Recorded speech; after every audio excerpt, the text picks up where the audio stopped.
মর্যাদার উপরে তারা হাত দিতে চায়। আজকের এই শেখের টেক থেকে আমি হাজারো জনতাকে নিয়ে বলতে চাই, এদেশের নাস্তিক এবং মুরতাদ তোমাদের জায়গা হবে না। আল্লাহু আকবারের ধ্বনি দিয়ে মুসলমান যখন বের হবে, ইসলামের সাথে ষড়যন্ত্র করে কেউ টিকতে পারে নাই, কোনোদিন টিকতে পারবে না, পারবে না, পারবে না। ঠিক কিনা? আল্লাহু আকবার, নারায়ে তাকবীর, আল্লাহু আকবার। ইসলামের শত্রুরা, হুশিয়ার শত্রুরা, আমার ভাইয়েরা, আমার ভাইয়েরা, তসলিমা নাসরিন এ দেশে কোরআন নিয়ে বাজে মন্তব্য করেছে, আল্লাহর রসুলের আকাশচুম্বী মর্যাদা নিয়ে মন্তব্য করেছে। এই সোনার বাংলায় তার জায়গা হয় নাই। ঠিক কিনা বলে মুসলমান? এখনো যারা হাতে গোনা কয়েকটা নাস্তিক আর মুরতাদ, গণলে বেশি না। কি কথা বলেন? ঠিক কিনা? আরো জোরে বলেন ঠিক কিনা? এদেশের মুসলমান, এদেশের নবীওয়ালা মুসলমান ইমানদার যখন জাগ্রত হবে, তারা পালানোর জায়গা পাবে না। ঠিক কিনা বলো মুসলমান? আমাদের এই কোমলমতি ছোট্ট সোনামণিদের হাতে এখন তুলে দেওয়া হয়েছে transgender. What is the meaning of transgender? তারা বুঝাতে চায় এটা হিজরা। নো, নেভার, এটা কোনোদিন হিজরা নয়। আল্লাহ যদি চান ছেলে বানান, আল্লাহ যদি চান মেয়ে বানান, আল্লাহ যদি চান কাউকে কিছু দেন না, আল্লাহ চাইলে কাউকে খুনসা বানান। খুনসা, দ্যাট মিন্স হিজরা। কিন্তু এখন তারা আবিষ্কার করছে, আমি একজন পুরুষ, আমার 18 বছর বয়সে যদি মনে চায় আমার ভিতরে একটু মহিলা মহিলা লাগে, তাহলে আমি একটা অপারেশন কইরা মহিলা হয়ে যাব। জোরে জোরে কন নাউজুবিল্লাহ।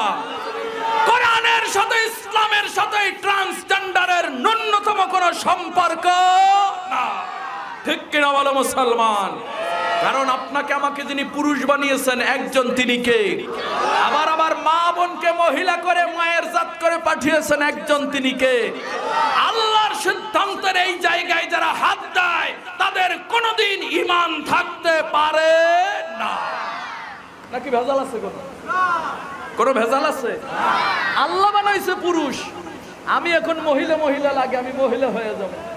তাইলে একজন কবি জসিমউদ্দিন হলের একটা ছাত্র মহিলা মহিলা লাগে, তাইলে ছাত্রী হোস্টেলে পাঠিয়ে দেওয়া কি যাবে? জোরে কোন যাবে? তাইলে কি আর দেশে শালীনতা থাকবে?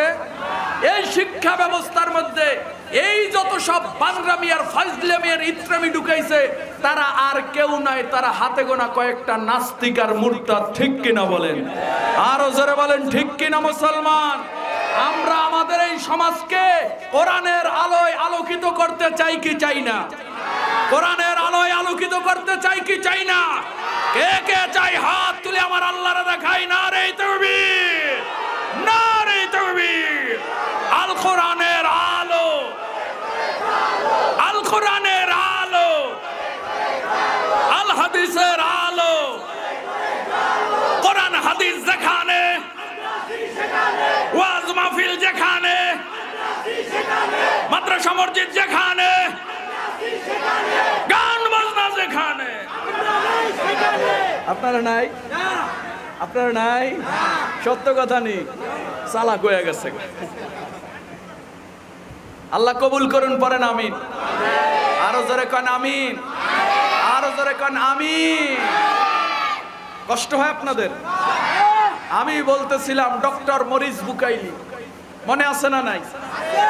ফ্রান্সের বিখ্যাত একজন সার্জন ডক্টর মরিস বুকাইলি, তিনি কোরআন ধরলেন, কোরআন গবেষণা করলেন, কোরআন পড়তে পড়তে এত মধু তিনি খুঁজে পাইলেন, আসছে কোরআনের ভুল ধরতে। বলুন, কোরআনে কি কোনো ভুল আসেনি? কোনো ভুল আছে? কোরআনে কোনো ভুল নাই। কোরআনের মায়া এসে, কোরআনের সংস্পর্শে এসে ডক্টর মরিস বুকাইলি দেখলেন, তিনি শায়েখদের জিজ্ঞেস করেন এই কোরআন তৈয়ার করছেন কে? শায়েখরা জবানটা খুলে বলছেন একজন, তিনি কে? তিনি বলছেন উপরেওয়ালা আমার আল্লাহ। ডক্টর মরিস বুকাইলি কোরআন পড়তে পড়তে, কোরআন বুঝতে বুঝতে ইমানের দরজাটা আমার আল্লাহ এমন ভাবে ওপেন করে দিলেন। ডক্টর মরিস বুকাইলি কোরআনের ভুল ধরতে এসে এই ফ্রান্সের বিখ্যাত সার্জন তিনি কালেমা পড়ে মুসলমান হয়ে গেছে।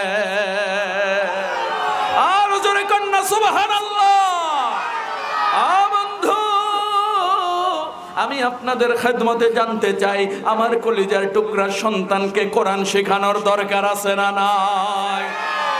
এখনকার আমাদের এই সমাজে সকালবেলা মর্নিং শিফটে কেজি স্কুল, সকালবেলা মর্নিং শিফটে ইংলিশ মিডিয়াম স্কুল, কত কিছু আয়োজন, কিন্তু আমার এই হাজী সাহেব বৃদ্ধ মানুষ বসে আসে, আপনারা সাক্ষী নেন, তার কাছে জিজ্ঞান তাদের ছোট্টবেলায় এদেশে ফজরের পরে মসজিদের বারান্দা থেকে মক্তবের কোরআনের গুনগুন আওয়াজ বের হয়েছে। কথা বলেন ঠিক কিনা? এখন কি আর এইটা আছে? জোরে কোন আছে? এখন কয় হুজুর ক্লাস হলো 7টায়, মর্নিং শিফট যেতে হবে। এরপরে বাচ্চাকে নিয়ে গেল মর্নিং শিফটে, দেখেন শিখায় কি? তারা গিয়া শিখায় হাট্টিমাটিম টিম, তাদের খাড়া দুটো শিং, তারা মাঠে পারে ডিম। হাট্টিমাটিম। ও ভাইরা বলুন, শিংওয়ালা কোন প্রাণী পৃথিবীর ইতিহাসে ডিম পারছে এমন কোন প্রমাণ আছে? পিছনের ভাইরা মনে হয় রাগ করছেন আমার উপরে, তাহলে একটু জবানটা খুলে বলেন, এমন কোন প্রমাণ আছে? এমন কোন প্রমাণ আছে? আপনাদের শেকেরটাকে গরুতে ডিম পারেনি, তাহলে মনে হয় খাসিতে পারে। তার মানে বোঝা গেল এই শিক্ষার মধ্যে ভুল আছে না নাই? আরো জোরে কোন ভুল আছে না নাই? আমরা আমাদের সন্তানকে কোরআন শিখাতে চাই কি চাই না? এবার আসেন, সন্তানকে আপনি কেন কোরআন শিখাবেন? কোরআন শিখালে আপনার কি লাভ? অনেক লাভ। আমি সংক্ষেপে দুইটা বলবো। আমার নবী রাহমাতুল লিল আলামিন বলেন, আল্লাহর জমিনে আল্লাহর কোন গোলাম তার কলিজার টুকরা সন্তানকে যদি কোরআন শেখায়, কোরআন পড়ায়, কোরআনের হাফেজ বানায়, মান করা আল কোরআন ওয়া হাফেজাহু, কোরআন শিখালো, কোরআন পড়ালো, কোরআন মুখস্থ করে হাফেজে কোরআন হয়ে গেল, আমার আল্লাহ তাকে এত বেশি মায়া করে, আমার আল্লাহ ওই হাফেজে কোরআনকে আল্লাহর জান্নাতের মেহমান বানায়া দিবে। সুবহানাল্লাহ। শুধু সন্তানকে হাফেজ বানানোর কারণে তাকে একা জান্নাতে দিবেন না, না না। আমার নবী রাহমাতুল লিল আলামিন বলেন, ওই হাফেজে কোরআনকে আমার আল্লাহ কিয়ামতের কঠিন মুসিবতের দিনে একটা সুপ্রিম পাওয়ার দিবেন, একটা সুপ্রিম অথরিটি দান করবেন।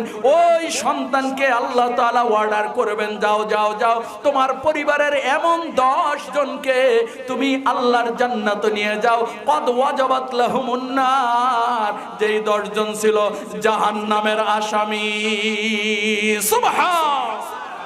তাইলে একজন সন্তানকে হাফেজে কোরআন বানাইলে লাভ আছে না নাই? ও বন্ধু, শুধু তাই নয়, আমার নবী রাহমাতুল লিল আলামিন বলেন, যেই মা আর যেই বাবা সন্তানকে এরকম কোরআন শিখাবে, কোরআন পড়াবে, আমার আল্লাহ ওই মা বাবার উপরে এত বেশি খুশি হয়, আমার আল্লাহ ওই মা আর বাবাকে কিয়ামতের ময়দানে এরকম একটা নূরের টুপি পরাইয়া উঠাবে। সুবহানাল্লাহ।